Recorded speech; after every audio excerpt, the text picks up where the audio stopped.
Hey guys, this is Fundo on Nontroparamo.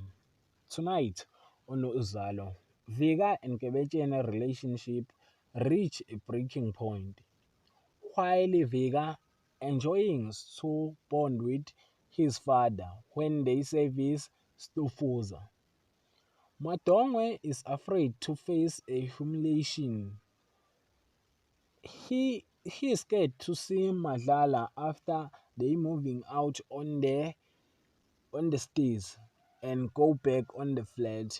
And it seems like Madlala is happy to see that Madongwe is back on her life. And Madlala got the news from Bettina.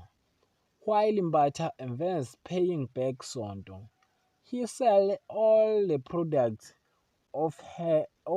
him on the church, and it seems like the member of the church they like it the product of Mbata. That is for tonight. Thanks for watching. Don't forget to like and comment and subscribe. Therefore, thanks.